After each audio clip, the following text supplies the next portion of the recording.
प्रणाम बाबा। प्रणाम। जी। तो बाबा जो मेरे भी को ये पूछना था कि मेरे एक परिचित हैं और 90 साल से ऊपर हैं।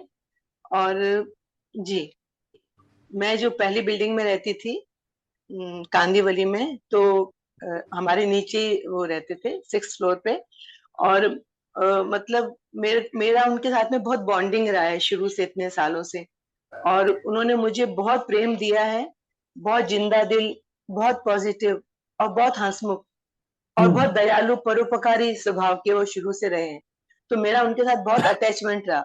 तो पिछले कुछ 1 डेढ़ महीने से मैं भी कुछ व्यस्त रही और मुझे मालूम नहीं पड़ा कि वो बीमार हो गए हैं और वो हॉस्पिटल में भी एडमिट हुए।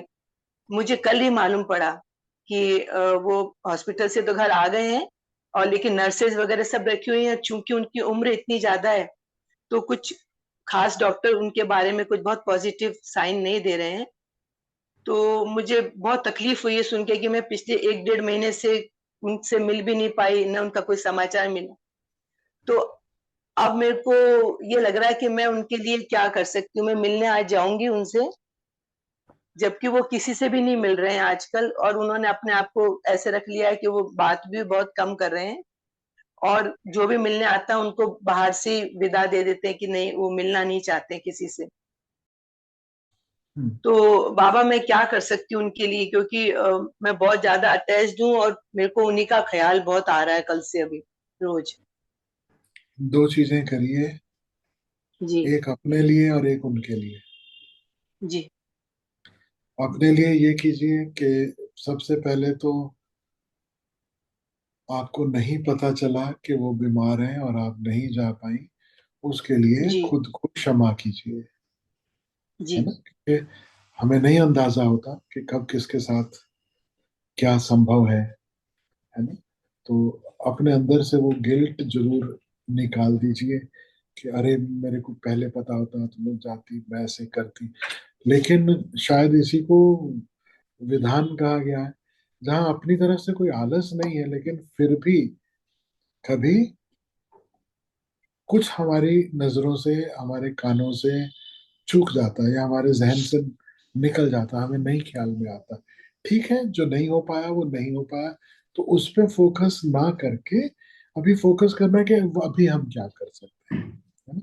जी। और जिस तरह की उनकी अवस्था अभी है, आप जो बता रही हैं, ऐसा लगता है, जो जी। जब व्यक्ति ने अपने आप को पूरी तरह ऐसा विदड्रॉ कर लिया है और वो किसी से मिल भी नहीं रहे और कुछ भी नहीं, तो ऐसा लगता है ये विदड्रॉल जो है, जनरली इस तरह का विदड्रॉल तभी होता है जब जाने का समय होता है। जी।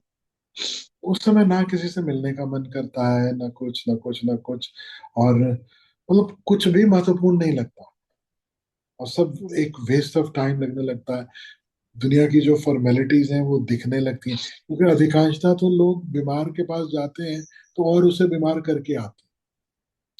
क्योंकि एक तो वो अस्वस्थ है, फिर आप उससे बार बार जाके पूछते हो क्या हुआ, कैसे हुआ। उन घर वालों को ऊपर भी अपन जाके बोझ बन जाते हैं। एक तो वो घर वाले अपने घर में जो बीमार है उसकी फिक्र करें, या आपको चाय पूछें, पानी पूछें, आपको बिठाएं, आपके सवालों का जवाब दें। और सबको दिखता है कि 90% जो है ये फॉर्मेलिटी होती है। लोग सिर्फ संबंध निभाने के लिए आते हैं, लेकिन हृदय से जुड़े हुए लोग बहुत कम होते हैं। तो आपका जो टाइप है वो हृदय से जुड़ने वाला है, और आप अगर चाहते हो और वो मिलना पसंद करते हैं, और जो मुझे लगता है कि निश्चित रूप से उनको अच्छा लगेगा, और तो आप उन्हें क्या कर सकते हो, आप उन्हें देखिए, अभी इस उम्र में आप ज्ञान नहीं दे सकते किसी को। इस उम्र में जाकर के आप उनको कुछ नया, एकदम कोई लंबा रास्ता नहीं सुझा सकते कि ऐसा करो कि वैसा करो कि वैसा। इसे आप जो सबसे सरल चीज जाकर आप कर सकती हैं, जी। वो है कि अपनी श्वास पर ध्यान देना शुरू करें। जी। हम सब जानते हैं कि गिनती की सांसें हैं। जी। ये फ्रेज जो है, गिनती की सांसें, हमने सबने सुना है। लेकिन इस गिनती की सांसों का दूसरा पहलू है कि सांसें गिनती की हैं तो ठीक है, तो क्यों ना एक एक श्वास जी भर के ली जाए, क्यों ना हर श्वास पूर्णता होश में जिया जाए। ये जी। दूसरा पहलू है ना। जी। तो जरूर जाए और याद दिलाएं कि बिल्कुल कुछ छुपाने की जरूरत नहीं, उम्र भी है, वो भी समझदार होंगे तो उन्हें। मैं तो बोलता हूँ किसी यंग व्यक्ति के पास भी जाओ तो उसे यही कहो, कोरोना ने तो पक्का सिखा दिया था हमें, फिर हम भूल जाते हैं, ये गिनती की सांसें हैं। तो जरूर बताओ, सांसें गिनती की हैं, तो सांसें गिनना नहीं है, हर एक श्वास जी लेना है। कैसे जीना है? श्वास भीतर आई, अब श्वास के साथ भीतर मुड़ो, श्वास बाहर गई, श्वास के साथ बाहर। सांसों की माला पे सिमरू में पी का नाम, ऐसा कहा जाता है ना, ये सूफियों का गीत है। अब कोई नाम स्मरण अब तक नहीं किया कभी जिसने, अब उसे नए सिरे से नाम का स्मरण नहीं सिखा सकते, लेकिन उन्हें ये जरूर बता सकते हैं कि हर श्वास, ये जो माला चल रही है, इस माला को जपो। जी। और जब जब आंख बंद होने लगे, दूसरी चीज, श्वास पे तो ध्यान रखो ही, अपने भीतर जो अंधकार है, इससे एक मैत्री बनानी शुरू करो। ये अंधकार डरावना नहीं है, ये अंधकार बुरा नहीं है। जब हम माँ के गर्भ में थे तब भी यही अंधकार था। जब हम ध्यान में उतरते हैं तब भी अपने भीतर इसी अंधकार में से हम डुबकी लगाते हैं। जब रात को सोने जाते हैं या दिन में जब विश्राम करते हैं, तब भी इसी अंधकार में विश्राम होता है।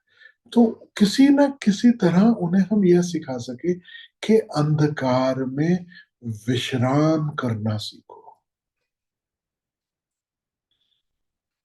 और विश्राम शब्द का अर्थ समझ लेना, विषय छोड़कर राम में टिकना, विश्राम है। जब तक हम विषयों में भटक रहे हैं, तब विश्राम नहीं।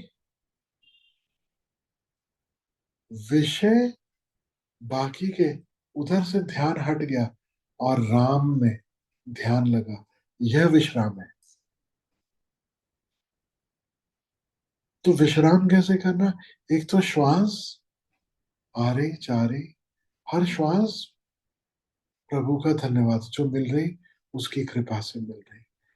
और इसके साथ साथ विश्राम करना। विश्राम करने जाएंगे तो बाधा क्या आती? भीतर अंधकार, अंधकार से डर लगता। जागते जागते हम अंधकार में जाना नहीं चाहते कभी भी, जागते हुए अंधेरे में जाते हैं तो डर लगता है ना।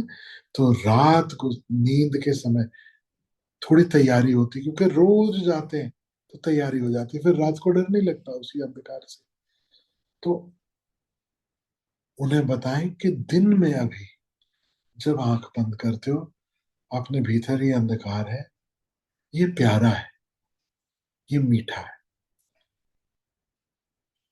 ये श्याम रंग है, इसमें विश्राम। श्वास है, अंधकार है, और विश्राम है। धीरे धीरे आएगा, श्वास खो गई, याद नहीं रहा, होश नहीं रहा, इट इज ओके। अंधकार की तरफ ध्यान नहीं रहा, कहीं और ख्याल चला गया, इट इज ओके।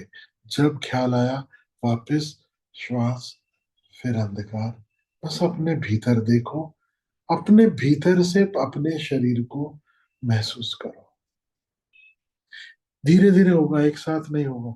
इसलिए मैं कहता हूँ, एक भी इसका हिस्सा अगर किसी ने कर लिया श्वास का, तो कम से कम उतनी तैयारी हो जाएगी। इसलिए ध्यान करना हमें जब हम युवा हैं, इसलिए ध्यान करना हमें जब हम स्वस्थ हैं। ये हर रोज ये धीरे धीरे धीरे धीरे हमारे साथ होने लगे, हम सबके साथ होने लगे। श्वास, फिर अंधकार, उस अंधकार में विश्राम, और उस विश्राम की अवस्था में राम सच में प्रकट हो। राम कौन है? जिन्होंने दीक्षा ली है वो जानते हैं।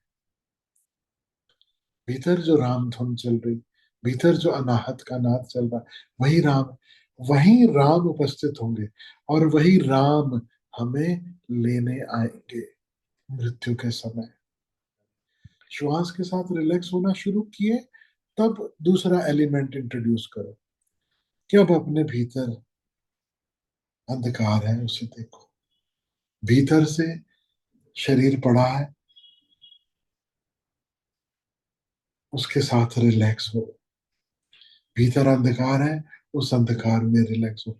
एक एक करके धीरे धीरे एलिमेंट जोड़ना है ना। मुझे याद है मेरी एक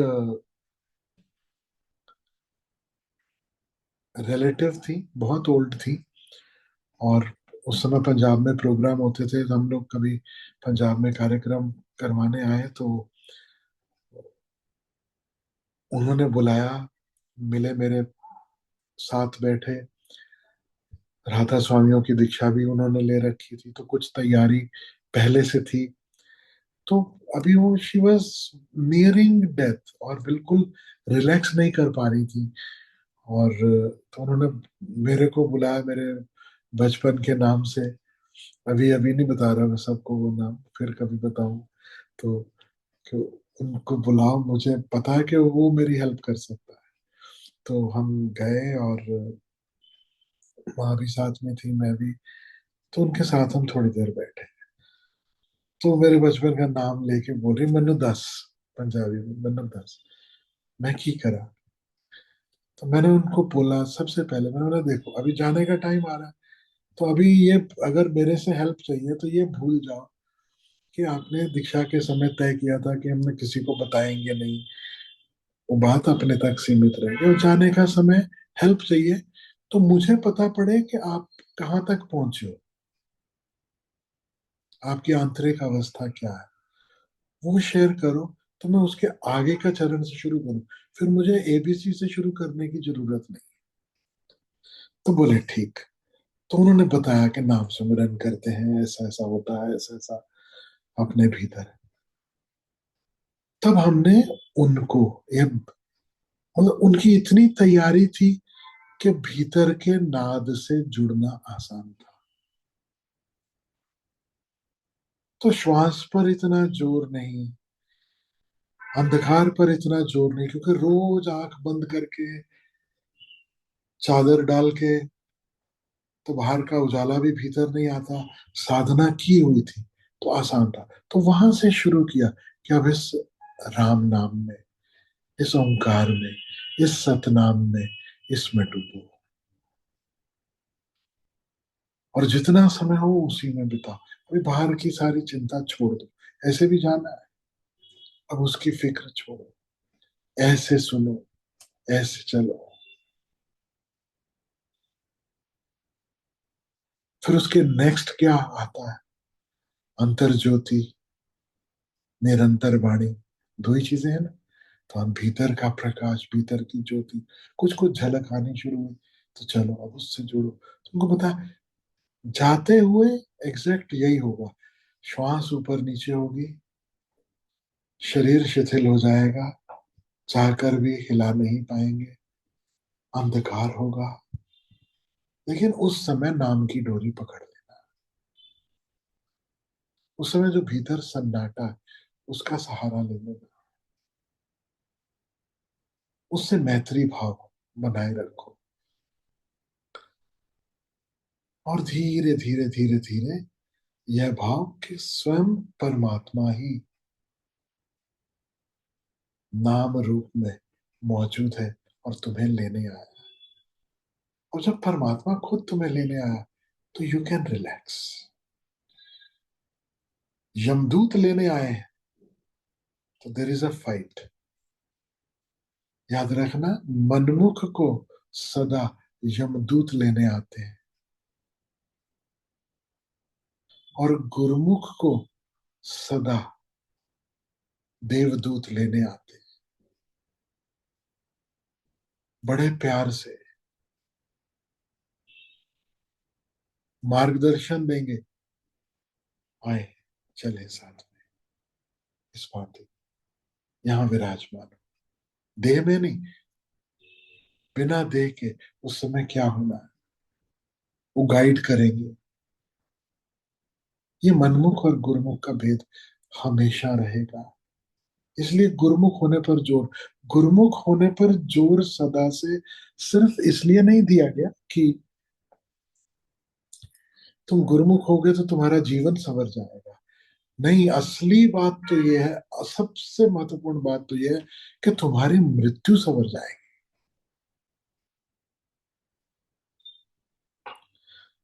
और तुम अपने भीतर गहरे अगर डुबकी लगा चुके हो, और जब समय आएगा शरीर छोड़ने का, तो ना केवल देवदूत, स्वयं परमात्मा उतरता है।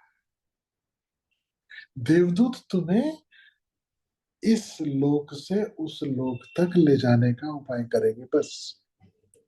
यह लोक यानी पृथ्वी लोक, पृथ्वी लोक के बाद में बीच में आएगा देवलोक, और देवलोक आपको कहाँ ले जाएगा? सतलोक।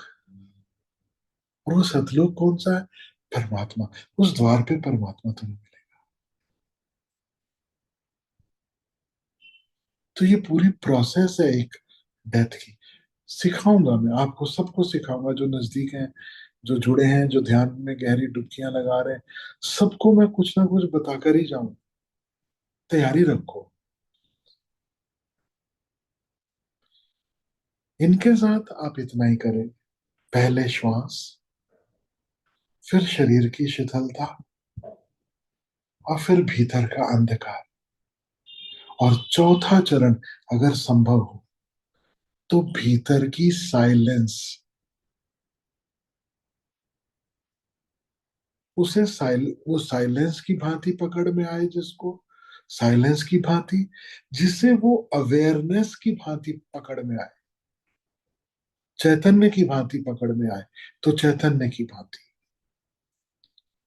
कि देखो शरीर शिथिल पड़ा है, श्वास आ रही जा रही, भीतर अंधकार है,